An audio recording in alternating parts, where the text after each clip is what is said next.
అంతరాయ తిమిరోపశాంతయే శాంతపావనమచింత్య వైభవం తం నరం వపుషి కుంజరం ముఖే మన్మహే కిమపి తుందిలం మహః వసుదేవసుతం దేవం కంసచాణూరమర్దనం దేవకీ పరమానందం కృష్ణం వందే జగద్గురుం శ్రీకృష్ణం వందే జగద్గురుం. భగవద్బంధువులకు, ఆత్మస్వరూపులకు, సత్యాన్వేషులకు స్వాగతం, సుస్వాగతం. అద్భుతమైనటువంటిది భాగవతం. భక్తి, జ్ఞానము, వైరాగ్యం ఈ మూడు తప్పకుండా వస్తాయి. నిజంగా మనస్ఫూర్తిగా చదివిన వారికి భాగవతం కంటే మార్పు తెచ్చే పుస్తకం ఇంకోటి లేదు అని చెప్పవచ్చు.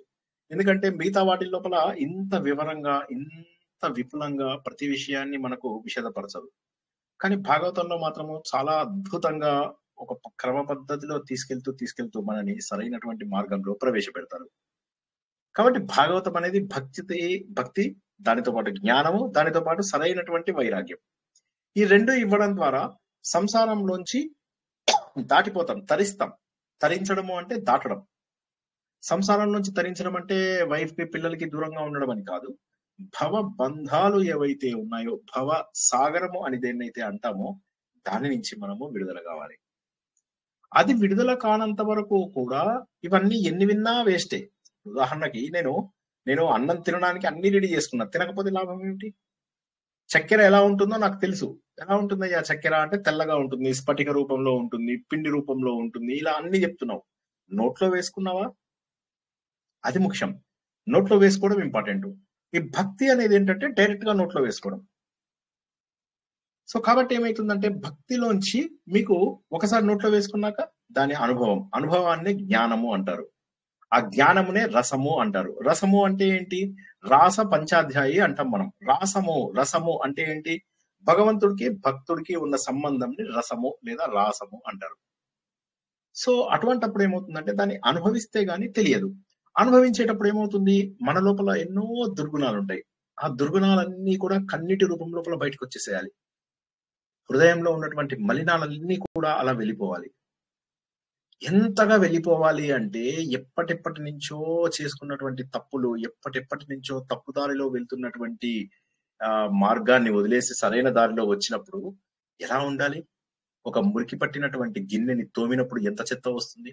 రోడ్డు మీద చెత్తలో అంతా తిరిగేసి ఇంటికి వచ్చిన తర్వాత ఎంత పరిశుభ్రంగా చేసుకుంటాం మనని మనము. అదే విధంగా అంతఃకరణం కూడా అంత శుభ్రంగా చేసుకోవాలి.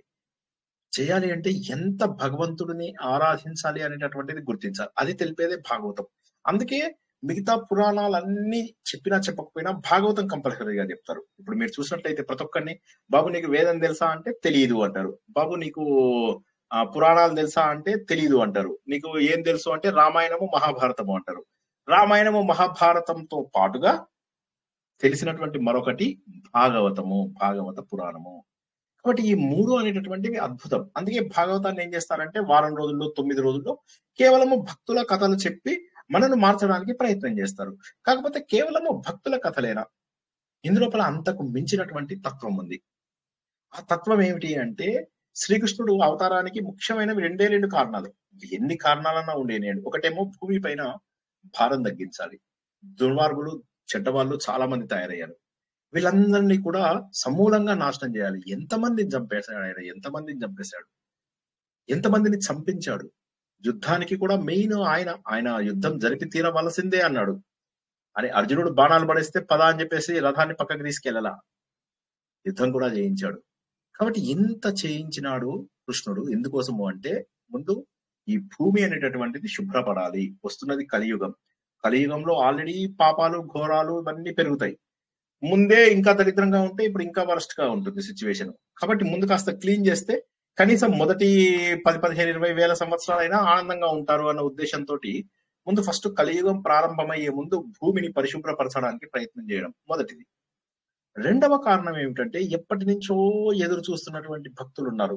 ఏదో ఒక చిన్న అవలక్షణం ఉందంతే వాళ్ళ లోపల. నిజంగా పెద్ద అవలక్షణాలు కావు, ఏవో చిన్న అవలక్షణాలు. ఆ చిన్న అవలక్షణాలను పోగొడితే చాలు, వాళ్ళు భగవత్ స్వరూపం అయిపోతారు. వాళ్ళు భగవంతుడే ఉన్నారు. కానీ ఇంకా ఏమిటంటే ఇంకా ఎక్కడో ఏదో చిన్న అహంకారం మిగిలిపోయింది. మనము కర్మయోగం గురించి తెలుసుకున్నాం. ఏం తెలుసుకున్నాము? కర్మ యోగము అంటే ఫలితము ఆశించకుండా చేయడము, కోరిక లేకుండా పని చేయడము, పనిని బాధ్యతగా చేయడము, పనిని లోక సంగ్రహం కోసం చేయడము, ఈ పని అసలు నేను చేశాను అని కూడా అనుకోకుండా చేయడం. ఈ 5 లక్షణాలని కర్మయోగము అంటారు. ఈ 5లో ఏది మిస్ అయినా కర్మయోగం కాదు అది. కాబట్టి ఈ 5 తప్పనిసరి. ఈ 5 కావాలి అంటే ఏదో ఒకటి మిస్ అవుతున్నారు జనాలు. కర్మలోంచి భక్తి, భక్తిలోంచి జ్ఞానము, ఒక కంటిన్యూస్ ట్రాన్సిషన్. కానీ ఇక్కడ ఏమైతుందంటే ఏదో ఎక్కడో ఒక చోట జనాలు మిస్ అయిపోతున్నారు. అందుకని చెప్పి భగవంతుడు ఏంటంటే ఆ కొద్దిగా మిస్ అయిన వాళ్ళని వెంటనే వాళ్ళకు జ్ఞానం ఇచ్చేసేసి ఇంకా 50,000 సంవత్సరాలు ఎదురు చూడు, ఇంకో 1,00,000 సంవత్సరాలు ఎదురు చూడు అనకుండా ఆ చిన్న తప్పుని వారికి చూపించేసి వారిని తనలో కలిపేసుకోవడము, అందరినీ కూడా సరే సచ్చిదానంద స్వరూపులుగా చేయడం అనేటటువంటిదే మూల కారణం. సారీ, ఎవరైనా మాట్లాడుతున్నారా? సార్, 5 లక్షణాలు మళ్ళీ ఒకసారి చెప్పరా? ఓకే, కర్మయోగం ఎవరైనా గురించి చెప్పండి. చెప్పండి. చెప్పండి, ఇంకెవరైనా చెప్పగలరా? ఇంకెవరైనా చెప్పగలరా? రజనీ గారు, టీవీ మేడం, టీవీ మణి మేడం, రాధిక, లక్ష్మీ గోవిందలూరు గారు, రజిత గారు, సుధామోహన్ మేడం. నిష్కామ కర్మ చెయ్యాలి, కోరిక లేకుండా చెయ్యాలి, బాధ్యతతో చెయ్యాలి, ఫలితాన్ని ఆశించకుండా ఫలితం నిష్కామ ఏదొచ్చినా కర్మ, లోక యాక్సెప్ట్ సంగ్రహం చేయగలగాలి. కోసము. లోక సంగ్రహం 4. అన్ని 4 చెప్పారు, ఇంకొకటి మిస్ అయ్యారు అందరూ కలిసి. నేను మన చేస్తున్నాను మృగం అనే ఒక్కరిని భావన వదిలేయాలి సార్. నేను చేశాను అనేది రజిత వదిలేయాలి. రజిత చెప్పింది నేను చేశాను అనే భావన పోగొట్టడం. ఈ పని నేను 5. చేశాను అనుకోకుండా చేయాలి. ఈ 5ంటిని కలిపితేనే కర్మయోగం అంటారు. ఈ కర్మయోగమే జ్ఞానం. కర్మయోగానికి, భక్తి యోగానికి, జ్ఞాన యోగానికి ఏం తేడా లేదు. యాక్చువల్ గా చూసే పద్ధతిలో తేడా గానీ 3 ఒకటే. కర్మయోగం సరిగా చేసిన వాడు, మనకి ఇంతకు ముందు కూడా నేను చాలా సార్లు చెప్పినట్టుగా ఉన్నాను, మీ అందరికీ చాలా సులువుగా చెప్పాను. ఎవరైతే నిష్కామ కర్మ చేసి దేశం కోసం సేవ చేస్తూ ఉంటాడో మనస్ఫూర్తిగా, వాడికి ఏ మంత్రాలు ఏ తంత్రాలు అవసరం లేదు. ఎందుకంటే వాడి జీవితం అంతా కూడా అవతల వాళ్ళ జీవితాలలో వెలుతురు నింపడానికి ఉంది. అప్పుడు ఇంకా ఏది అవసరం లేదు. ఎప్పుడైతే నువ్వు అవతల వాళ్ళ నుంచి ఏమీ ఆశించకుండా చేస్తున్నావు అంటే అయిపోయింది, నీ జీవితం ధన్యమైపోయినట్టే లెక్క. ఒక్క మనిషి జీవితంలో మార్పు తెచ్చినా నువ్వు కర్మయోగివే. కానీ వాళ్ళతోని నువ్వు ఏదో గుర్తింపు తెచ్చుకోవాలి. నేను టీచర్ని, నేను స్టూడెంట్ని, నువ్వు జీవితాంతం నా కాళ్ళ దగ్గర పడి ఉండాలి, నేను చెప్పినట్టుగా వినాలి, నేను 1,00,000 గల అర్చన చేయిస్తాను, 1,00,000 గల అర్చన చేయిస్తాను, నా వెనకాల తిరగాలి, నా కోసం కారు తీసుకురావాలి, నా కోసం అవి తీసుకురావాలి, నా కోసం వస్తువులు తీసుకురావాలి, నా కోసం గిఫ్ట్లు తీసుకురావాలి, నన్ను అప్పుడప్పుడు నువ్వు శాల్వాలు బట్టిగా వేయాలి, ఇంటికి గిఫ్ట్లు పంపించాలి. ఇలా కాదు, మనస్ఫూర్తిగా చేసేటటువంటి సేవని మనస్ఫూర్తిగా చేస్తే చాలు. గౌరవం దేవుడు ఇస్తాడు, జనాలు కూడా ఇస్తారు, ఏమి ఇవ్వక ఉండరు. కాకపోతే ఏది దానికోసం ఆశించకుండా చేయాలి. వాళ్ళు ఇస్తే ఇచ్చారు, కానీ మనం ఆశించాల్సినటువంటి అవసరం లేదు. ఎందుకంటే ఇది భగవత్ కార్యం కాబట్టి. ఇప్పుడు ఆఫీస్ కార్యం అనుకోండి, ఆశించి చేస్తాం, కానీ భగవత్ కార్యాలు ఎప్పుడు కూడా ఆశించి చేయకూడదు. సో అది ఈ 5 చేస్తే దాన్ని కర్మయోగం అంటారు. ఎనీవే, కర్మకు భక్తికి పెద్ద తేడా లేదు. అసలు భక్తి యోగం అనేది లేనే లేదు. కర్మలోంచి డైరెక్ట్ గా జ్ఞానంలోకి వెళ్ళిపోతారు. కర్మ చేయగా ఏమవుతుంది? ఈ పలక శుభ్రం అవుతుంది. పలక స్లేట్ ఏదైతే ఉందో అది శుభ్రం అయిపోతుంది.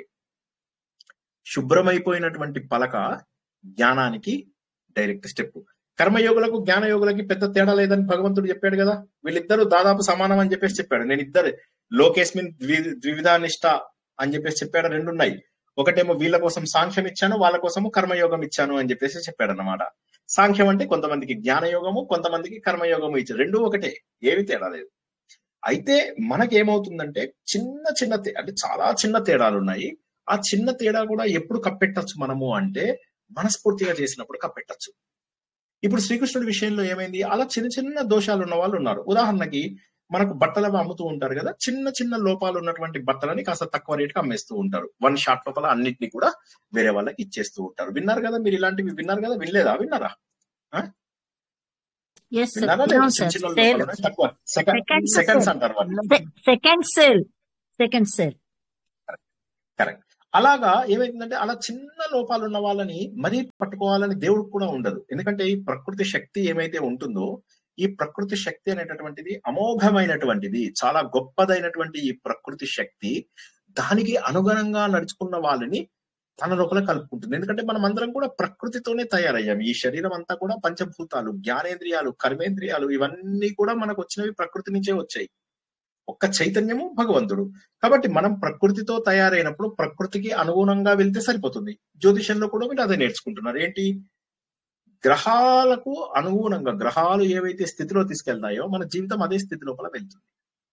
కానీ మనుషులకు సంకల్పం ఒక్కటి మాత్రం ఉంటుంది, ఫేట్ అండ్ ఫ్రీ విల్. ఈ ఫ్రీ విల్ ఉపయోగించుకున్నవాడు దేవుడు అవుతాడు, రాక్షసుడు అవుతాడు, పశువు అవుతాడు. 3 అవడానికి అవకాశం ఉంది. కాబట్టి మనిషి జన్మ వచ్చినప్పుడు దేవుళ్ళం అవడానికే ప్రయత్నం చేసుకోవాలి. దేవ కావాలి అంటే వేదములు నేర్చుకోవాలి. సో శ్రీకృష్ణ పరమాత్మ ఏమిటంటే ఒకే ఒక్క ఛాన్స్ లో అందరికి ఒక స్పెషల్ డ్రైవ్ చేసి ఆ స్పెషల్ డ్రైవ్ లో అందరికి 1 షాట్ లో మోక్షం ఇద్దాము అని చెప్పేసి కూర్చున్నాడు. వీళ్ళందరూ కూడా భగవంతు కోసం కాత్యాయని వ్రతం చేస్తారు. భగవంతుడు అంటాడు, మీరు అంతా కాత్యాయని వ్రతం చేస్తున్నారు కానీ మీరు కొన్ని నియమాలు తప్పారు అని చెప్పేసి భగవంతుడు వాళ్ళకి చెప్పడం జరుగుతుంది. చెబితే కరెక్టే, మరి ఎలాగా? నిన్ను మేము అందరము భర్తగా, ఇంతమంది ఆడవాళ్ళు నిన్ను భర్త అంటే మొగుడు కాదు, భర్త అంటే భరించేవాడు అని చెప్పేసి. ఇప్పుడు దేవుడు మనందరికీ కూడా భర్త. ఇది మనం చాలా సార్లు కూడా తెలుసుకున్నాం. ఎస్పెషల్లీ విష్ణు సహస్రనామం స్ట్రిక్ట్ గా ఫాలో అవుతున్న వాళ్ళందరికీ నేను ప్రత్యేకంగా చెప్పాల్సినటువంటి అవసరం లేదు. కాబట్టి ఏదైతే భగవంతుడు మనని సరిగ్గా ఫాలో అవ్వమని చెప్తున్నాడో, అంటే భర్తలాగా మనందరినీ, వీళ్ళందరూ అలా భర్తలాగానే పూజిస్తున్నారు. ఏదైతే భగవంతుడు చెప్పాడో అదే భావన వీళ్ళందరిలో ఉంది. భగవంతుడు అంటాడు, అయినప్పటికీ మీరు చేస్తున్నది ఒక చిన్న దోషం ఉంది. ఆ దోషం ఏమిటంటే మీరు ఇలా వస్త్రాలు పూర్తిగా లేకుండా మీరు స్నానం చేయడం అనేది తప్పు. అందుకని చెప్పేసి అది చెయ్యండి, అప్పుడు మీరు ఈ కాత్యాయని వ్రతం మీకు పూర్తవుతుంది అని అంటారు. అని చెప్పేసి మరి ఎలా మమ్మల్ని కరుణిస్తావా నువ్వు? మరి ఇప్పుడు ఏమిటి? కాత్యాయని వ్రతం చేస్తాం, అన్ని చేస్తాం, వ్రతాలు, నోములు, అభిషేకాలు ఇవి కాదు మాకు కావాల్సింది. మాకు మోక్ష ప్రాప్తి జరుగుతుందా? అంటే భగవంతుడిలో ఐక్యమైతామా? వివాహము అంటే ఏంటి? ఒక జీవాత్మ పరమాత్మతో కలవడం. మనం ఏం తెలుసుకున్నాము? రాధాదేవి తత్వం తెలుసుకున్నప్పుడు రాధా అనే ప్రేమ అందరిలో రకరకాల లక్షణాలలో ప్రకటితమైంది. రుక్మిణీదేవి లోపల భక్తి రూపంలో ప్రకటితమైంది. సత్యభామ రూపంలో అహంకారంతో కూడిన ప్రేమ భక్తిలోకి ఎలా మారింది అనేది తెలిసింది. మిత్రవింద రూపం లోపల ధైర్యం అనేటటువంటిది తెలిసింది. జాంబవతి రూపంలో కర్మయోగం అని చెప్పేసి తెలిసింది. కాళింది రూపంలో తపస్సు అని చెప్పి తెలిసింది. ఒకే ప్రేమ, ఒకే రాధాదేవి అందరిలోనూ కూడా ఉంది. మిగిలిపోయిన 16,000 మంది ఎవరు? మనందరము. రకరకాల ఆలోచనలతో మనం ఏం చేస్తున్నాం? భగవంతుడికి దూరం అవుతున్నాం. కాబట్టి 16,000 మందికి దేవుడి పైన ఫోకస్ కావాలి. దేవుడి పైన ఫోకస్ కావాలి అంటే దేవుడు ఏమంటున్నాడంటే గోపికలకి, ఇప్పుడు ఇది మనం ఎందుకు చెప్పుకుంటున్నాం? ఇది ఉద్ధవుడు చెప్పాడా? ఇది ఉద్ధవుడు చెప్పలేదు. కానీ ఇదే మనకు కథకు అవసరము, మోక్షానికి అవసరము. మోక్షం కావాలి అంటే అవసరం. అందుకని ఒక చిన్న డీవియేషన్ తీసుకుని మనము ఉద్ధవ బోధలోంచి కొద్దిగా పక్కకు వచ్చాం గోపికా గీతల్లోకి. ఇది మనం ఆల్రెడీ ఒక 7-8 క్లాసుల్లో చెప్పుకున్నాం కాబట్టి అంత వివరంగా చెప్పను. సో ఇప్పుడు ఏంటంటే కాత్యాయని వ్రతం అయింది. వీళ్ళందరూ కూడా మోక్షం కావాలి అని చెప్పేసి అడిగారు. అడగగానే ఆయన నాడు ఒక శరత్కాలం వస్తుంది, శరత్ ఋతువు వస్తుంది. శరత్ ఋతువు లోపల చక్కటి వెన్నెల, మంచి ఋతువు, అది చాలా బాగుంటుంది. ఆ ఋతువు లోపల ఆనందంగా ఉండొచ్చు, మనుషులు ఆనందంగా ఉంటారు, అటు భగవంతుడు కూడా చక్కటి సృష్టిని జరుపుతూ ఉంటాడు. సో ఆ సమయంలో నేను తప్పకుండా మీ అందరికీ కూడా మోక్ష సాధన చేయడానికి అవకాశం ఇస్తాను అంటాడు. అనేసి అప్పుడు ఆ పరమాత్మ ఒక చక్కటి వెన్నెల సాయంత్రాన్ని తీసుకున్నాడు. తీసుకుని చక్కగా యమునా నదికి వెళ్ళిపోయాడు. యమునా నదికి వెళ్ళిపోయి అందమైనటువంటి చెట్లు, పక్కనే అద్భుతంగా ప్రవహిస్తున్నటువంటి కాళింది నది, ఆ కాళింది నది పక్కనే పరమాత్మ ఉన్నటువంటి అరణ్యంలోకి వెళ్ళిపోయాడు. ఒక చెట్టు మీద కూర్చున్నాడు. కూర్చుని ఒక గంధర్వ గానాన్ని అందరికీ వినిపించడం మొదలెట్టాడు. ఎక్కడెక్కడికో గంధర్వ గానం వినిపిస్తుంది. ఎక్కడెక్కడికో వెళ్తుంది ఆ గానం. అందమైనటువంటి గానం వెళ్ళిపోతుంది. వీరందరికీ తెలుస్తుంది ఈ రోజే మా అందరికీ మోక్షం వచ్చే సమయమైందా. అందరూ ఇక యమునా నది ఆనందం తట్టుకోలేక అలా పొంగుతోంది. పొంగి ఆయన పాదాల దగ్గరికి చేరుకుంటుంది. అందులో ఉన్నటువంటి ఆ నదిలో ఉన్నటువంటి కలవ పువ్వులు, తామర పువ్వులు ఇవన్నీ కుప్పలుగా భగవంతుడి యొక్క పాదాల మీద చేరుకున్నాయి. అవి కూడా ఎప్పటి నుంచో భగవంతుడి యొక్క స్పర్శ కోసం ఎదురు చూస్తున్నాయి. మై తుమరి దాస్ జనము జనముకి, మై తుమరి దాస్ జనము జనముకి, ఎన్నో జన్మలుగా మీ దాసులము అని చెప్పేసి అవన్నీ కూడా అలా వెంటబడుతున్నాయి. ఒక చిన్న ఇసుక రేణుల దగ్గర నుంచి మొదలెట్టి నదిలో ఉన్నటువంటి ప్రతి బిందువు, పుష్పాలు అన్ని కూడా, పైన ఉన్నటువంటి ఆ పుష్ప గుత్తులన్నీ కూడా కిందికి వంగి ఆయన పాడుతున్నటువంటి పాటలు చూస్తూ ఆ పాటలు వింటూ ఆనందంగా ఉన్నాయి. ఎక్కడెక్కడో ఉన్నటువంటి పశుపక్షాదులన్నీ కూడా అక్కడికి చేరుకున్నాయి. ఈ గానాన్ని విన్నారు గోపికలు. ఒక గోపిక భర్తకు భోజనం పెడుతోంది, మరో గోపిక పిల్లవాడికి అన్నం తినిపిస్తోంది, మరో గోపిక పాలు పితుకుతోంది, మరో గోపిక అత్తవారికి సేవ చేస్తోంది, మరో గోపిక ఇంకో పనిలో ఉంది. వీరందరూ కూడా ఒక్కసారిగా ఈ పాట విన్నారు. అలా ఎలా విన్నారో తెలియదు. ఏ విధంగానైతే వశీకరణ మంత్రం జరిగినట్టుగా అందరూ అలా నడుచుకుంటూ, ఊహించుకోండి, అందరూ కూడా ఊహించుకోండి, అలా నడుచుకుంటూ నడుచుకుంటూ నడుచుకుంటూ వెన్నెల లోపల అలా నడుస్తున్నారు. సాయంత్రం 9-10 అయినటువంటి సమయం. అలా నడుచుకుంటూ వెళ్తున్నారు. అందమైనటువంటి వెన్నెల ఆ ఇసుక మీద పిండార పోసినట్టుగా ఉంది. భగవంతుడి దగ్గరికి అలా నడుచుకుంటూ వెళ్తున్నారు. భగవంతుడి పాటలు ఇంకా కొనసాగుతున్నాయి. మత్తు కల్పిస్తుంది ఆ గంధర్వం గానము. వీరందరికీ కూడా మత్తు కల్పిస్తుంది.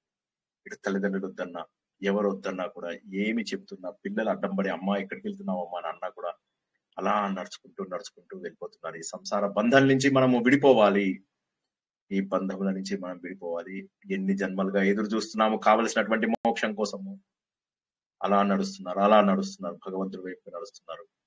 భగవంతుడు పూర్ణ స్వరూపుడు. ఆయన మానసికంగాను శారీరకంగాను కూడా పూర్ణ స్వరూపుడు. కాబట్టి వారందరూ కూడా అలా భగవంతుడి వైపు దగ్గరికి వెళ్ళిపోయారు. అటువంటి పూర్ణ స్వరూపుడి దగ్గరికి రాగానే ఆయన ఒక్కసారిగా తన పాటను ఆపి, అమ్మాయిలు ఎందుకు వచ్చారు, గోపికలు మీరంతా కుశలంగానే ఉన్నారా? రాత్రిపూట ఇంత దూరం రావడానికి కారణం ఏంటి? రాత్రిపూట సాయంత్రం అయితే ఇంట్లోంచే బయటికి వెళ్ళడానికి భయపడతామే, మీకు భయం లేదా? ఎవరైనా ఇలా ఇండ్ల నుంచి బయటకు వచ్చేది ఉందా? ముందు మీ మందలు ఏమైతాయి వాటిని చూసుకోండి. మీరు ఇక్కడికి వచ్చారో ఎక్కడికి వచ్చారో తెలియక మీ భర్తలు, మీ అత్తమామలు, మీ అమ్మా నాన్నలు వీరందరూ ఎంత వెతుకుతున్నారో, ఏం బాధపడుతున్నారో తెలుసా మీకు? మీరు వాళ్ళందరినీ వదిలేసేసి ఇక్కడికి రావడం ఏమిటి? భర్తలను ఎదిరించి కూడా మరి ఇక్కడికి రావడం. ఇలా చేస్తే మీ అన్నదమ్ములు ఉంటారు, వాళ్ళకి అవమానం కాదా? సోదరులకు అవమానం కాదా? బంధువులలో వాళ్ళకి తల వంపు కాదా? ఒకసారి ఆలోచించండి. ఇక్కడికి రావడం కూడా ఏ కోరికతో వచ్చారు మీరందరూ? ఇది మీ భర్తలకు, మీ అత్తమామలకు ఎవరికైనా తెలిస్తే వారికి ఇంకొకరి దగ్గరికి వెళ్ళి మొహం చూపించుకునే అవకాశం ఉందా? మీరు ఏదైతే సుఖం నాతో కావాలనుకుంటున్నారో ఈ సుఖం లోపల ఏ విధమైనటువంటి ఆనందము లేదు.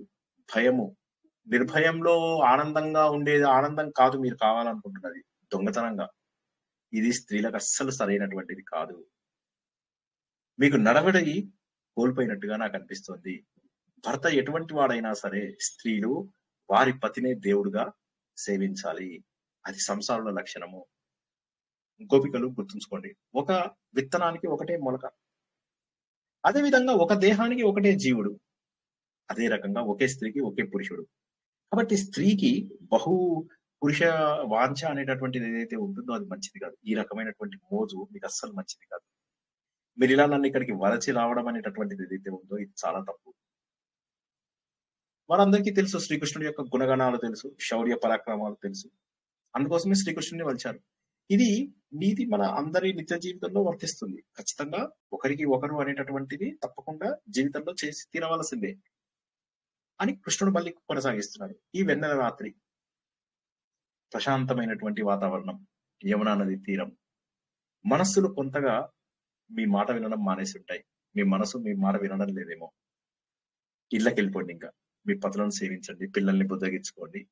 మీరు నన్ను కోరి వచ్చారు, మీకు నా మీద ప్రేమ లేదని అనడం లేదు, నేను కూడా మీ పైన ప్రేమ చూపించని అనడం లేదు. మీరు ఈ ప్రపంచంలో ఉన్నటువంటి అన్ని ప్రాణులు కూడా నావే, కాబట్టి నాకు ఏ విధమైనటువంటి బెంగ లేదు. అదే విధంగా మీరు అక్కడికి వెళ్ళి నన్ను ప్రార్థించుకోండి, జ్ఞాపకాలలో బతకండి, మీరు నా ఆలోచనలలో బతకండి, నన్ను అలా దూరంగా ఉండి సేవించండి, కానీ మీ పతి పైన మాత్రం భక్తి ఉంచండి. ఇక మీరు వెళ్తే ఇప్పుడు ఎలాగో వచ్చేసాం కదా, ఇప్పుడు వెళ్తే ఎలాగా అనుకుంటారా? ఏమనుకోకండి, అందరూ కలిసి మళ్ళీ వెళ్ళిపోండి. నా సంగమం ఏదైతే ఉంటుందో ఇది మీ అందరికీ సుఖం కాదు. నా కథలు చెప్పుకుంటూ హ్యాపీగా మాట్లాడుకుంటూ ధ్యానంతో ఉండండి, ధ్యానం చేస్తూ ఉండండి, అందరికీ కూడా మంచిదే. ఇళ్ళకు వెళ్ళండి. ఒక్కసారిగా ముందు గోపికలు బాధపడతారు. మొదటగా వాళ్ళు బాధపడింది ఏంటంటే ఒక గంధర్వ గానం ఆగిపోయింది. రెండవది, ఆయన మాట్లాడుతున్నటువంటి ప్రతి మాట కూడా గుండెలో ఒక బాణం తిప్పుతున్నట్టుగా బాధపడుతున్నారు. వాళ్ళందరూ కూడా చూస్తున్నారు. ఏమిటిది? ఎందుకు ఇలా భగవంతుడు ఏమిటి ఇలా మాట్లాడుతున్నాడు? మేము వచ్చింది ఎవరి కోసం? ఆయన కోసం కాదా? మమ్మల్ని ఎందుకు ఇలా బాధ పెడుతున్నావయ్యా? నువ్వే మాకు దిక్కు అనుకుంటే మమ్మల్ని దిక్కులేని వాళ్ళని చేద్దాం అనుకుంటున్నావా? కృష్ణ, నువ్వు మమ్మల్ని తప్పకుండా ఆదరిస్తావని ఇంత దూరం వచ్చావు, కానీ నువ్వేం మాట్లాడుతున్నావు? నువ్వు మమ్మల్ని తప్పకుండా అక్కున చేర్చుకుంటావనే భావనతోటి ఇంట్లో ఉన్న వాళ్ళందరినీ కూడా వదిలేసి వచ్చాం. ఉమాదేవి గారు, మీరు ఏదన్నా మాట్లాడుతున్నారండి? ఏమన్నా డౌట్ వచ్చిందా? ఉమాదేవి గారు సరే. By mistake నొక్కాడు. సో నా కాబట్టి నిన్ను సేవించడానికి మేమందరం ఇక్కడికి వచ్చాం. మా పిల్లల్ని, మా భర్తని, మా ఇంట్లో బంధువులని, వీళ్ళందరినీ వదిలేసి వచ్చాము అంటే ఏంటి? మాకు ఇంకా ఈ బంధాలు అవసరం లేదు అనే భావనతోనే రాలేదంటావా కృష్ణ?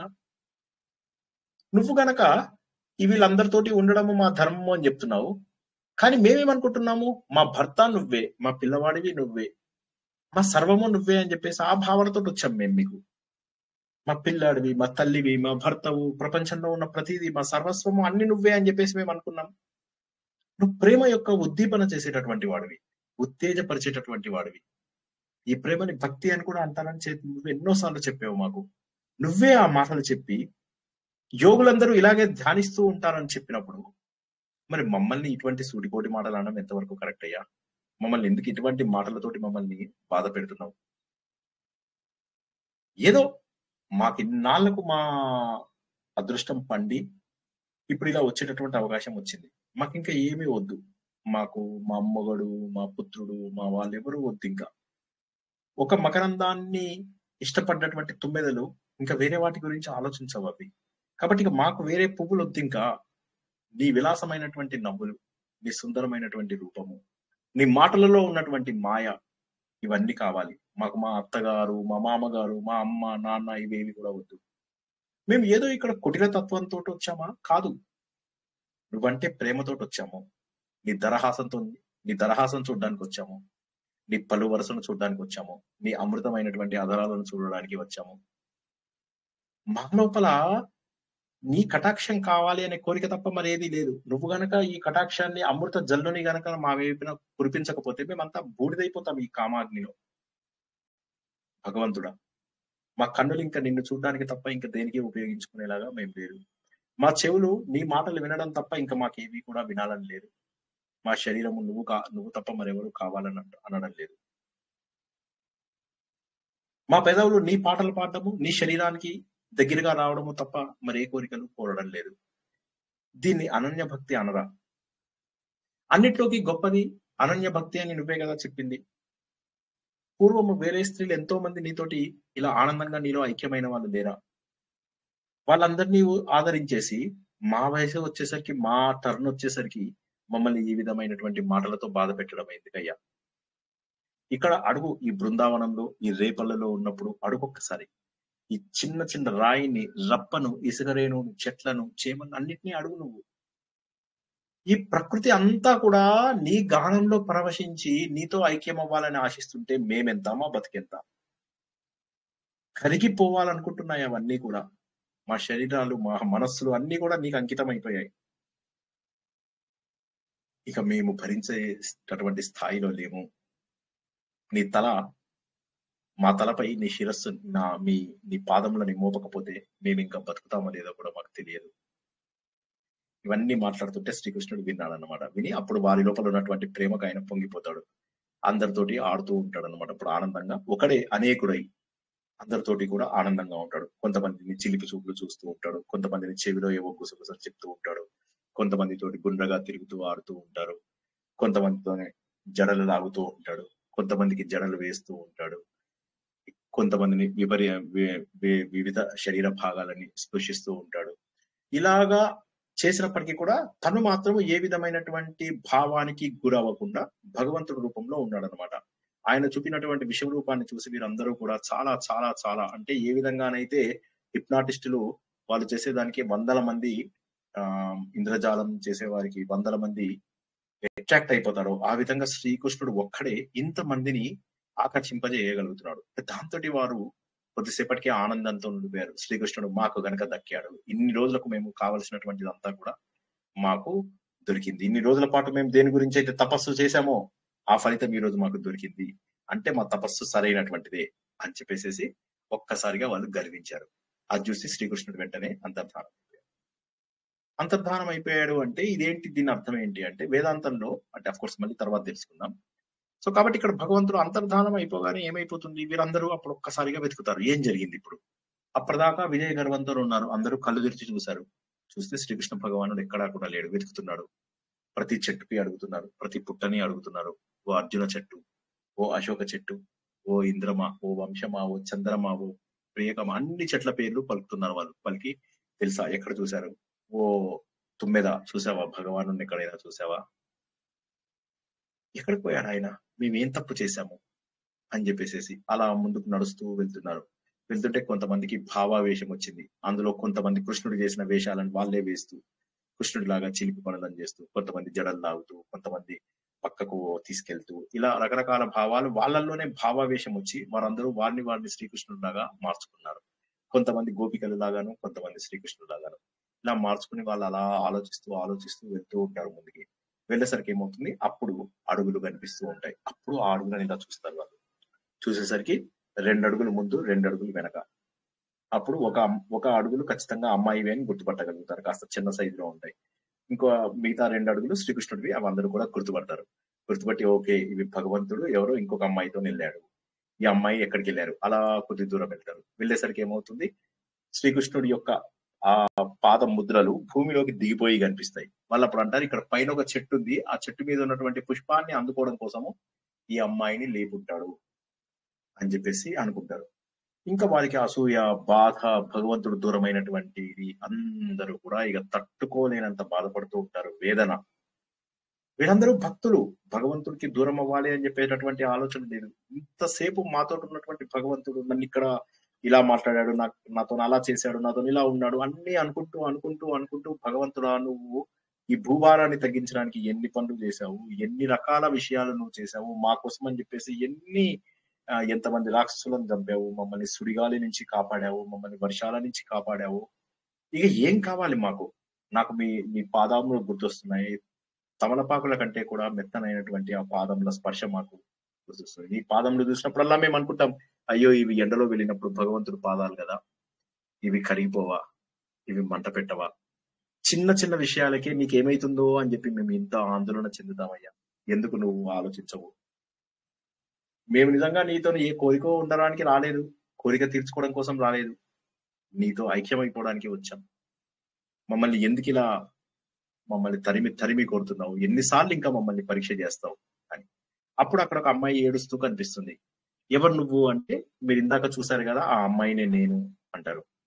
ఎవరు అంటే, నా పేరు ప్రేమతత్వం, నేను రాధని అంటుంది. ఎందుకు ఏడుస్తున్నావు అంటే, ఆయన నన్ను వదిలేశాడు. ఎందుకు వదిలేశాడు అంటే, మీ ఎవ్వరికి దొరకకుండా దేవుడు నాకే దొరికాడు అని చెప్పేసి నేను అనుకున్నాను. ఆ గర్వం వచ్చిన మరుక్షణము ఆయన నన్ను వదిలేశాడు అని చెప్పేసి చెప్తుంది. చెప్పగానే ఒక్కసారిగా అందరూ షాక్ అవుతారు. ఇది శ్రీకృష్ణ పరమాత్మ తప్ప మరెవరూ కాదు ఈ మాట చెప్పించింది అని ఒక్కసారిగా గుర్తించి, మన లోపల గర్వమే కారణము అని చెప్పి, ఓ పరమేశ్వర నువ్వు సర్వాంతర్యామివి, నువ్వు సర్వవ్యాపకుడవు, మా లోపల నిజమైనటువంటి ప్రేమను ఉద్దీపన చేసినటువంటిది నీవే. నీ విరహ వేదనను మేము ఇంకా తట్టుకునే స్థాయిలో లేము. ఎన్నో కోట్ల జన్మలుగా ఎదురు చూస్తున్నటువంటి మాకు ఇక నువ్వు కనిపించి తీరవలసిందే. మా లోపల ఏ గర్వము లేదు, ఏ ఆలోచన లేదు. ఇన్ని వేల మంది గోపికలు ఒకే ఒక వ్యక్తిని కోరుకుంటున్నారు అంటే ఒకరిపైన ఒకరు అసూయపడకుండా అప్పుడే ఆలోచించు పరమాత్మ, ఇది పరమాత్మ కోసం చేస్తున్నటువంటి ప్రేమ తప్ప మరేది కాదు. భగవంతుణ్ణి చేరుకోవాలని ఒక జీవాత్మ చేస్తున్న ప్రయత్నం తప్ప మరేది కాదు. భగవాన్ ఇంకా నువ్వు కనిపించు, మాకు ఇంకా పరీక్షలు తట్టుకునే శక్తి లేదు అనగానే అప్పుడు శ్రీకృష్ణ భగవంతుడు కనిపిస్తాడు. కనిపించగానే ఇంకా కొంతమంది ఆయనను చూసి ఒక్కసారిగా ఆనందం తట్టుకోలేకపోతారు. కొంతమంది ఎగబడిపోతారు ఆయన మీదకి, కొంతమంది క్వశ్చన్ చేస్తారు, నువ్వు అలా ఎందుకు చేశావు, నువ్వు ఇట్లా ఎందుకు చేసావు అని. కొంతమంది ఏమో ఇలా ముక్కు నోరు అటు ఇటు తిప్పుతారు, కొంతమంది ఏమో పక్కకు చూపులు తిప్పేసుకుంటారు, కొంతమంది ఏమో ఆయన నెత్తి మీద ఉన్న పిలక గుంజుతారు, కొంతమంది ఏమో ఇలా కోపంతో ఆనందం, ఆయనకి ఇక భగవంతుడు దొరికాడనేటటువంటి ఆనందం.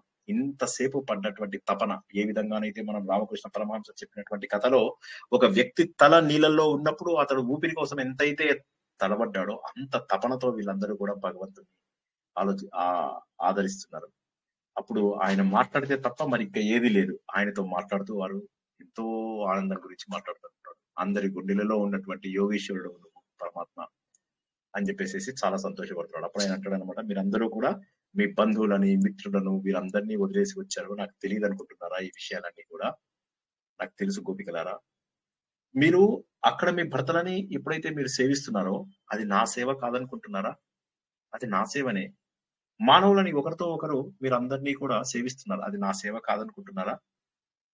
ప్రతిఫలము ఆశించకుండా చేసేటటువంటిదే నిజమైనటువంటి భక్తి. మీరు ప్రతిఫలం ఆశిస్తున్నారా? నా నుంచి మీరు మీరు ప్రేమ చూపిస్తున్నారు కాబట్టి నేను ప్రేమ మీ పేరు చూపించాలి అంటే అది తప్పు కదా. అదొక బిజినెస్ అయిపోతుంది. ఇక్కడ బిజినెస్ కాంట్రాక్ట్ మనం నడవడం లేదు కదా. కాబట్టి నేను మీకు ఏ రకంగా దగ్గర అవ్వాలో చెప్పండి అంటే వాళ్ళు అంటారు, నువ్వు ఏం మాట్లాడుతున్నావో మాకు అర్థం కాదు.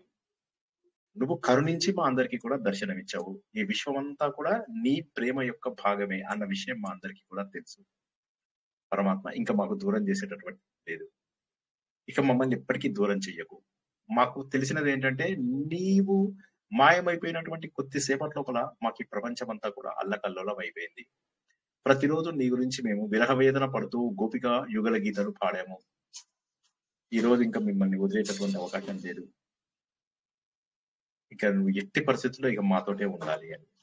అప్పుడు భగవంతుడు వారికి పూర్తి స్థాయి ఆనందాన్ని కల్పిస్తాడు. ప్రతి అమ్మాయితో కూడా అతడు ఆనందంగా ఉండగలుగుతాడు. అందరితోని మురళి వాయిస్తూ, కొంతమందితో ఆటలాడుతూ, కొంతమందితో పాటలు పాడుతూ, కొంతమందితో తిరుగుతూ, కొంతమందితో ఆ నది దగ్గర అలా నడుచుకుంటూ వెళ్తూ, కొంతమందితో చక్కటి కబుర్లు చెప్తూ, కొంతమందితో చల్ల గాలిని అలా చూస్తూ, కొంతమందితో చందమామని చూస్తూ వాటి గురించి మాట్లాడుతూ, ప్రకృతిలో ఉన్న ప్రతి అందమైన విషయం గురించి మాట్లాడుతూ, వారందరి హృదయాలలో, వారందరి శరీరాలలో ఆయన పూర్తి స్థాయిగా కలిసిపోయాడు. అలా కలిసిపోతే వారందరూ కూడా భగవంతుడితో కలిసినటువంటి స్వరూపులై పూర్తి స్థాయి ఆనందాన్ని పొందారు. రాసము అంటే భగవంతుడి యొక్క అనుభవము. రాసలీల అంటే భగవంతుడి యొక్క అనుభవాన్ని తెలియజేసే శ్రీకృష్ణుడి యొక్క పని. రాసలీల అంటే భగవంతుడి యొక్క అనుభవము. ఆ భగవంతుడి యొక్క అనుభవాన్ని తెలియజేసేటటువంటి శ్రీకృష్ణుడి లీల కాబట్టి దీనిని రాసలీల అనడం అంటూ జరుగుతుంది. ఆ విధంగా ఆత్మారాముడైనటువంటి శ్రీకృష్ణుడు గోపికలందరూ కూడా ఆనందపడేలాగా ఉన్నారు. వాళ్ళంతా కూడా ఒక చేతి లోపల ఒక మిర్రర్ ఇస్తే ఏ విధంగానైతే అందులో చూసుకుంటూ ఆనందంగా వారు చూసుకుంటారు. ఎందుకంటే ఎవరికి వారు శ్రీకృష్ణుడితో సమానమే. చక్కటి శరత్రాత్రి, ఆనందకరమైనటువంటి వాతావరణము, చాలాసేపు తెల్లవారే వరకు కూడా వారు అలా ఆనందంలోనే గడిపేశారు. కాబట్టి ప్రతి ఇంద్రియానికి ఒక్కొక్క అధిపతి ఉన్నాడు. వాళ్ళు చుట్టుపక్కల రాసలీల చూడడం కోసం అని చెప్పేసి ఎందరో వేలాది లక్షలాది దేవతలు వచ్చారు. ఆ దేవతలలో ఒకడు అనుకుంటున్నాడు, నేను చేతులకు ప్రతినిధిని. ఇంద్రుడు అంటున్నాడు, నువ్వు కళ్ళకు ప్రతినిధివి, నువ్వు చెవులకు ప్రతినిధివి. అలా మనం భగవంతుడిలో ఏదో ఒక్క భాగంకు మాత్రమే మనం పరిమితం చెందాము. కానీ గోపికల యొక్క ఆనందాన్ని చూసారా? వాళ్ళు శరీరం మొత్తము కూడా భగవంతుడై ఉన్నారు. భగవంతుడి శరీరంలో ప్రతి అణువు వారు అందుకోగలిగారు. మనం ఏంటి? కళ్ళు, సూర్యుడు, చెవులు, దిగ్దేవతలు, ముక్కు, వాయుదేవుడు, అశ్విని దేవతలు, నోరు, అగ్నిదేవుడు, వరుణదేవుడు, ఇలా ఒక్కొక్క అవయవానికి ఒక్కొక్క దేవుడే. కానీ దేవతలందరూ కూడా ఈ రాసలీల కోసం కొన్ని కోట్ల జన్మలుగా వాళ్ళు కూడా ఎదురు చూస్తున్నారు. ఇటువంటి అవకాశం లేదు. ప్రతి అణువణువున దేవతలందరూ నిండిపోయి చూస్తున్నారు. పశువులు, పక్షులు, చెట్లు, చేమలు అందరూ కూడా ఈ రాసలీల ఎప్పుడెప్పుడు జరుగుతుందా, ఈ ఘట్టం కోసం భగవంతుడు భూమి మీదకి వచ్చాడు అన్న సంగతి తెలిసిన ప్రతి ఒక్కడు కూడా చూస్తూ ఈ మధుర ఘట్టాన్ని చూస్తూ వాళ్ళు వారు ఆనందంగా ఉంటున్నారు. అటువంటి అద్భుతమైనటువంటి రాసలీల పూర్తయింది. ఏమిటి అసలు రాసలీల? ఎందుకు జరిగింది గోపిక? ఆయన మొదట్లో వంశీనాదం, ఆ వంశీనాదం అనేది ఏదైతే ఉంటుందో భగవంతుడు మన హృదయాన్ని తగిలేటటువంటి స్థానం. అప్పుడు ఏమవుతుందంటే జీవాత్మకి తన ధర్మం ఏమిటి, తన కుటుంబం ఏమిటి, లోకంలో అంటే ఉన్నటువంటి భయము, ఇవన్నీ కూడా మర్చిపోతాడు. మొదట శ్రీకృష్ణుడు వాయించినటువంటి మురళి దానికి ప్రతీక. అంటే బాబు ఇక నా వైపుకు నువ్వు రావాల్సినటువంటి అవసరం ఏర్పడింది అని చెప్పేసి తర్వాత ఒక్కసారిగా అదృశ్యం అయిపోయాడు.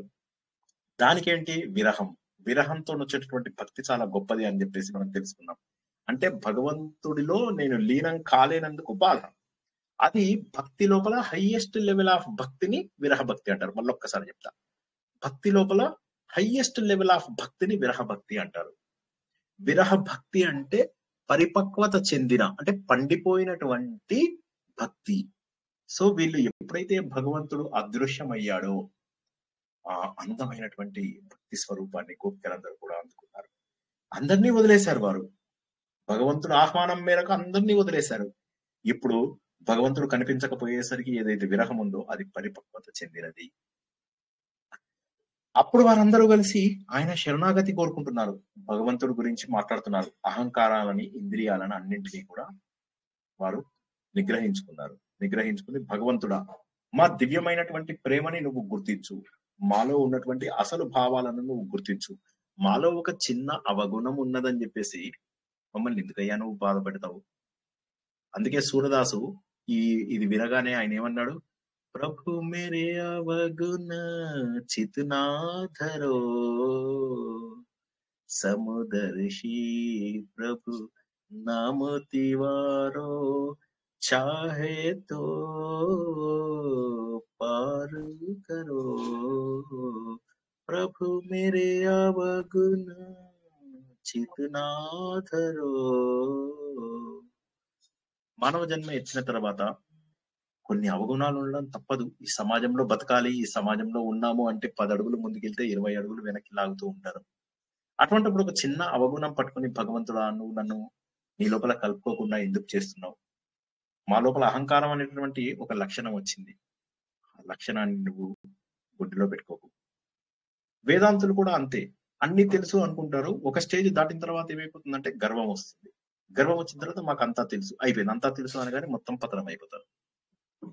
ఎప్పుడైతే ఆ గర్వం వస్తుందో, గర్వం అనేటటువంటిది చాలా దురదృష్టమైనటువంటి లక్షణం. మనం అందుకోసమే దైవాసుర సంపద విభాగ యోగంలో తెలుసుకున్నాం, 13వ అధ్యాయంలో తెలుసుకున్నాం. దంభం, దర్పం ఇవన్నీ దుర్మార్గమైనటువంటివి అన్న విషయాన్ని మనం తెలుసుకున్నాం. కాబట్టి ఆ ఒక్క అవలక్షణము భగవంతుడు ఇగ్నోర్ చేయడానికి సిద్ధమయ్యాడు. ఎప్పుడు సిద్ధమయ్యాడు? వీళ్ళు ఏమన్నారంటే, వీళ్ళు చెప్పినటువంటి వినతి ఏంటంటే శరణాగతి, ఇక నువ్వు తప్ప మాకేది శరణం లేదు, అన్యదా శరణం నాస్తి త్వమేవ శరణం మమ అని చెప్పేసి ఇంకేది వద్దు మాకు. ఇక నా స్వరూపాన్ని వదిలేసినటువంటి ఈ ఆత్మ అంటే నా ఈ శరీరం అంటే ఈ రూపంలో వదిలేసినటువంటి ఆత్మ ఎందులోంచి అయితే వచ్చిందో ఆ పరమాత్మ వైపుకు వెళ్తున్నటువంటి దిశ అత్యంత నమ్రత, అత్యంత వినయంతో కూడినటువంటి ఒక సరైన దశ, ఫేజ్. ఆ దిశ లోపల వెళ్తున్నటువంటి వాళ్ళకి వారికి ఇది సరైనటువంటి మార్గాన్ని చూపిస్తుంది అన్నమాట. సో ఇక గోపికల ప్రేమని ఆయన గుర్తుపట్టాడు భగవంతుడు. గుర్తుపట్టి అప్పుడు రాసలీల ప్రారంభించాడు. రాసలీల అంటే ఏంటి అంటే జీవాత్మ పరమాత్మల యొక్క లీలా సంధానము, భగవంతుడి యొక్క అనుభవమే రాస. భక్తి గనక పరిపక్వతను సాధించినప్పుడు భగవంతుడికి భక్తుడికి పెద్ద తేడా ఉండదు. భగవంతుడు బాహ్యంగా నీకు కనిపించలేదు, వీరందరూ కూడా అంతరంగం లోపల భగవంతుడిని దర్శించారు. అంతఃకరణాలలో లోపల భగవంతుడిని దర్శించగలగాలి. అప్పుడు వచ్చేటటువంటి ఆనందము అమోఘమైనటువంటిది. ఆ ఆనందాన్ని ఇంకెవరూ కూడా మర్చిపోలేనటువంటి ఆనందము. ఈ దశ లోపల రాసలీల అనేటటువంటి దశ లోపల వారు అలా ఆనందంగా ఉన్నారు. రాసక్రీడ ప్రారంభమైన తర్వాత ఇక రాసక్రీడ ఒక స్థాయికి వెళ్ళింది. ఆ రాసక్రీడ వెళ్ళినప్పుడు శుక మహర్షి చెప్తాడనమాట, ఇది కామక్రీడ కాదు, ఇది భక్తి ప్రధానమైనటువంటిది, మాధుర్యమే ప్రధానంగా ఉన్నటువంటి ఒక అద్భుతమైనటువంటి రూపము. భగవంతుడితోని జీవుడు లీలాత్మకమైనటువంటి ఏకత్వము. ఇది మాధుర్య భక్తి లోపల అన్నిటికంటే గొప్పది, అఖండమైనటువంటి ఆ పరమానంద స్థితి అని చెప్పి శుకబ్రహ్మ చెప్తాడనమాట.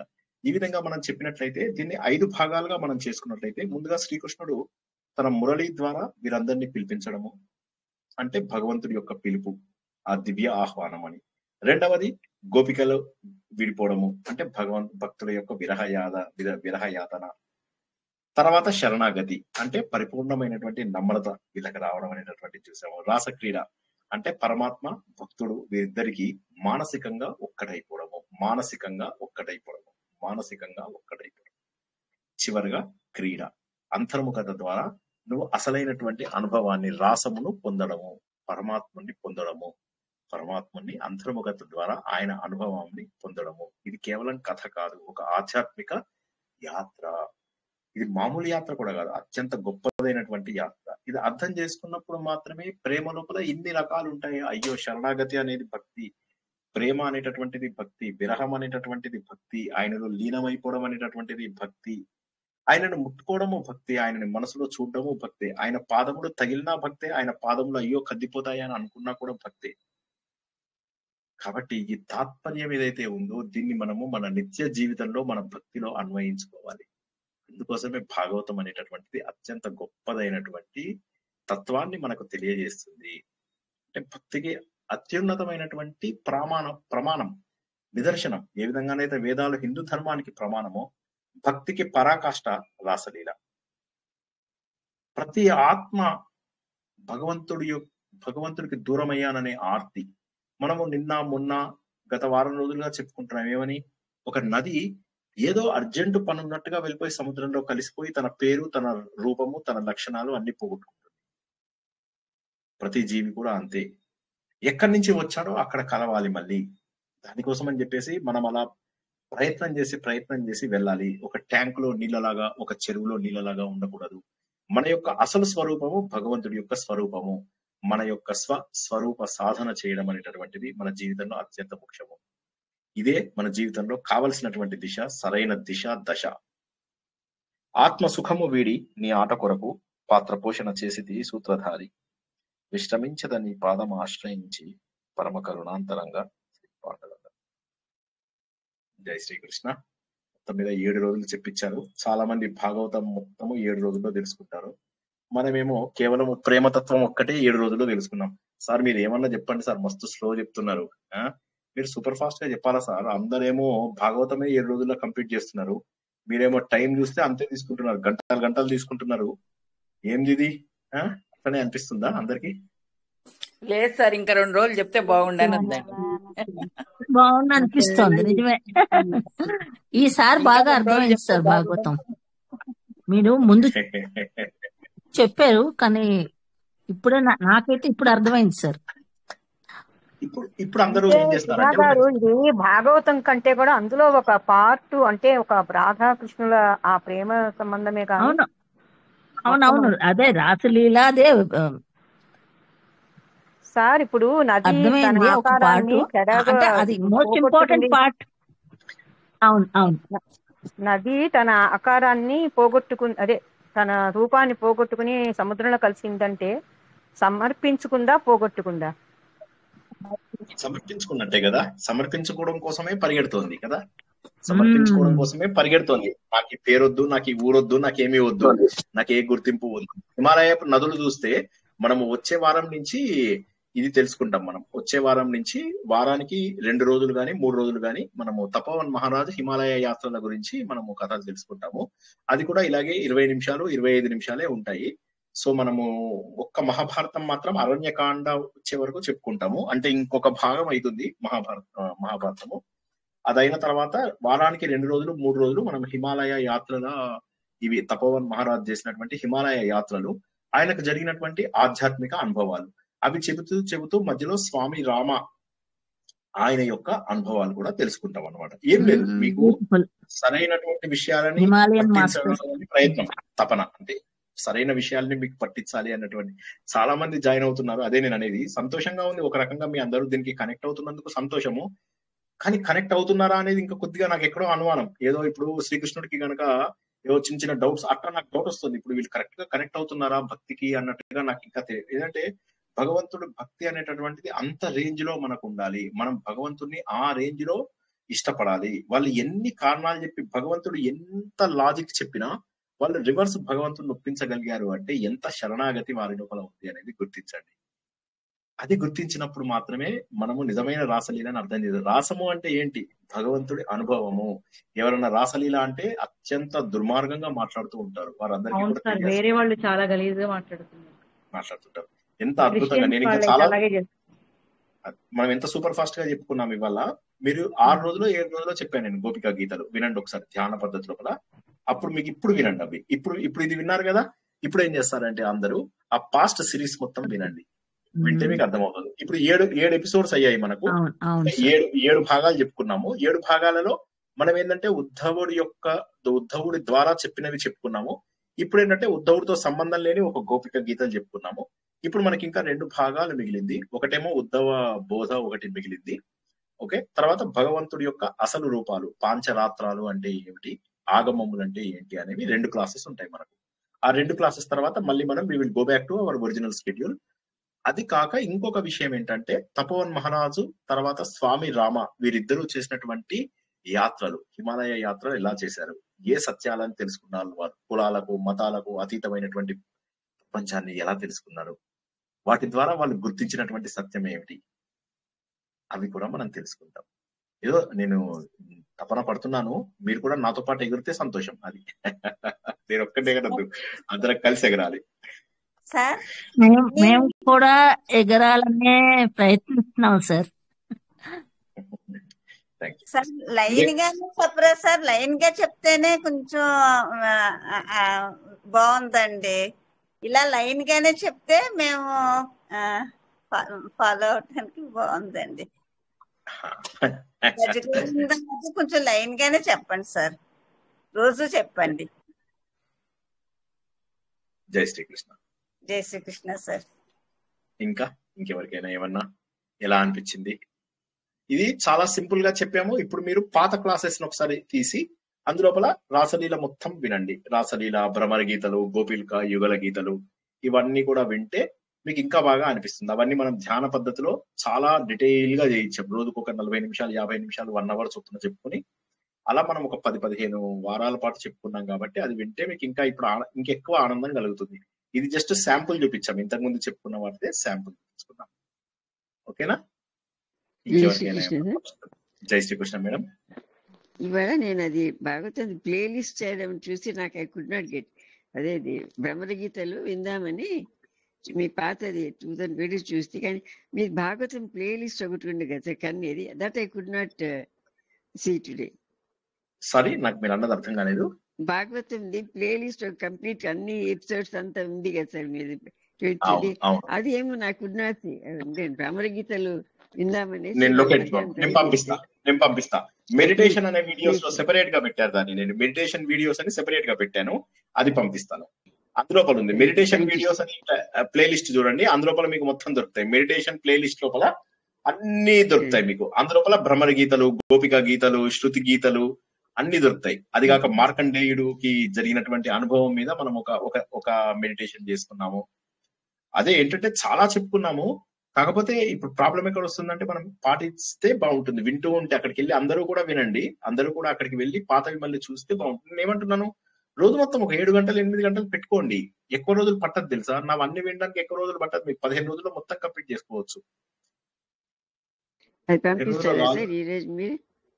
ఇవాళ పంపిస్తాను, ఇవాళే పంపిస్తాను. ఆ లిస్ట్ మీకే కాదు అందరికీ కూడా కావాలి కాబట్టి పంపిస్తాను, తప్పగా పంపిస్తాను.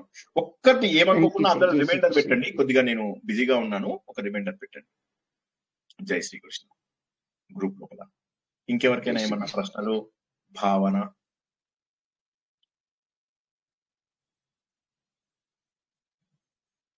అంటే మనం ప్రతిరోజు కూడా మన భర్తకి పిల్లలకి చేస్తూ సేవ చేస్తూ భగవంతుడిగే చేస్తున్నానని అట్లా తన్మయంతో చేయటం కూడా, అది కూడా భక్తి భావనని పెంపొందించుకోవచ్చు. అది కూడా మంచిదే. కాకపోతే ఏంటంటే అక్కడ మనకు ఎమోషన్స్ ఉన్నంత వరకు కూడా దేవుడు కనిపించే అవకాశం తక్కువ. అంటే ఎమోషన్స్ లేకుండా బాధ్యతగా శ్రీకృష్ణ భగవానుడికే అర్పిస్తున్నాను అన్న భావనతో చేస్తే చెయ్యాలి. కానీ అది అంత రావడం కష్టం. అందుకోసమే ఏంటంటే మనకు డిటాచ్మెంట్ ఎందుకు పెట్టారంటే, వానప్రస్థం అనేటటువంటిది ఎందుకు ఇంట్రడ్యూస్ చేశారు అంటే, వానప్రస్థం అనేది ఇంట్రడ్యూస్ చేయకపోతే జనాలు ఈ బంధాలలో ఉండిపోతారు. పిల్లలు, మనవళ్ళు, మనవరాళ్ళు, ముని మనవళ్ళు, ముని మనవరాళ్ళు, అలా ఏమైపోతుందంటే మీరు 250 years వాళ్ళకి అటాచ్ అయిపోతున్నారు కదా సార్. అటాచ్ అయిపోతాం, అది వాళ్ళకి సేవ బాధ్యత అనుకుంటూ దానికి అటాచ్ అయిపోతున్నారు. అది అటాచ్ అవ్వకుండా చేయగలిగితే ఏ పని చేసినా తప్పులేదు. మీరు అటాచ్ అవ్వకుండా ఏ పని చేసినా తప్పు కాదు. సేమ్ భాగవతంలో మరి మాంసం తప్పు అని చెప్పిన భాగవతంలోనే ఒక చోట ఏమవుతుంది, ఒక వ్యక్తి తను మాంసం కొట్టు మస్తాన్ దగ్గరికి వెళ్తాడు, కౌశికుడు వెళ్ళి మరి ఆయన దగ్గర ఇది నేర్చుకుంటాడు, వేదం, ధర్మము ఇవన్నీ కూడా నేర్చుకుంటాడు. దానికి కారణం ఏమిటి అంటే ఏంటంటే, నువ్వు చేస్తున్న పనిని ఇది నేను జస్ట్ బాధ్యతగా చేస్తున్నాను అనుకుని చేస్తే అందులో ఉన్నటువంటి దోషములు మనకు అంటావు. మనము ఏదన్నా పని చేసినప్పుడు వాటిని మనము బాధ్యతగా చేసి వదిలేసి వాటి గురించి ఆలోచించకపోతే మనకు ఆ దోషాలు ఉండవు. ఇప్పుడు బ్యాంక్ ఉంది, బ్యాంక్ లోపల నా డ్యూటీ నేను చేశాను ప్రత్యక్షంగా. అప్పుడు నాకు ఏవో స్కామ్లు అవుతాయి, ఇవైతాయి, అవైతాయి అని నేను భయపడాల్సినటువంటి అవసరం లేదు.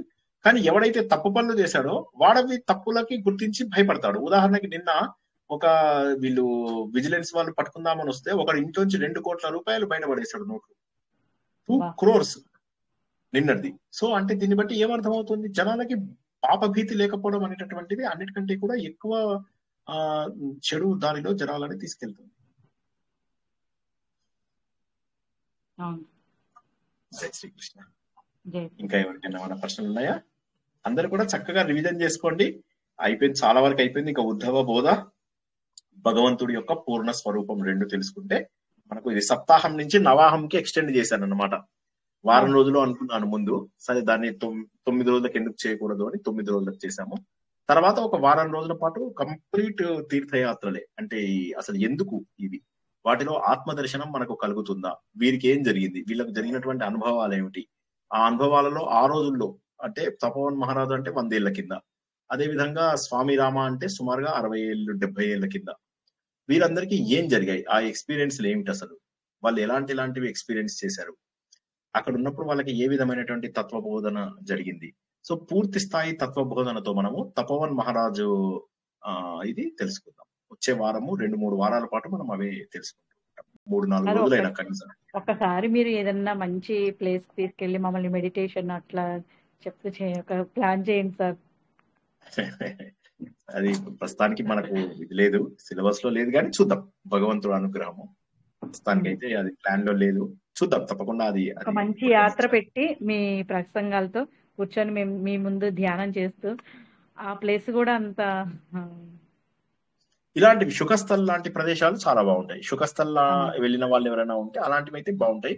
బట్ ఎనీవే ప్రస్తుతానికి అది ప్లానింగ్ లో లేదు, తప్పకుండా అది ఒక రోజు మనం ఆలోచిద్దాం. ప్రస్తుతానికి అయితే అది ప్లాన్ లో లేదు. కానీ అట్లా చేయాలని ఉంది సార్, మీతో ధ్యానంలో కొంచెం అట్లా ఎదగాలి అని కూడా బాగా జరుగుతుంది.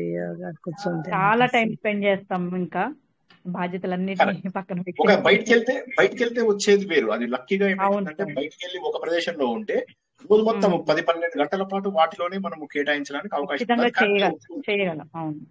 కానీ నేనేమంటానంటే ఇప్పుడే యాత్రలో ఉన్నాం అనుకుంటూ 10-12 గంటలు వాటిలో పెట్టడానికి ప్రయత్నం చేయండి.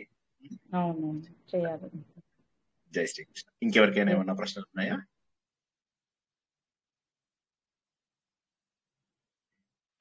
ఈ రోజు ఇక్కడికి ముగించుకుందామా? మరి రేపు మనము ఉద్ధవ బోధ 9వ రోజు నాడు చెప్పుకుందాము. రేపు మనము భగవంతుడి యొక్క స్వరూపము మొత్తం కూడా వివరంగా తెలుసుకుందాము. తెలుసుకున్న తర్వాత ఎల్లుండి మనం ఉద్ధవ బోధతోటి ఇది ముగించుకుందాం. సరేనా? ఇంకెవరికి ఏం ప్రశ్నలు లేకపోతే ముగించుకుందాం.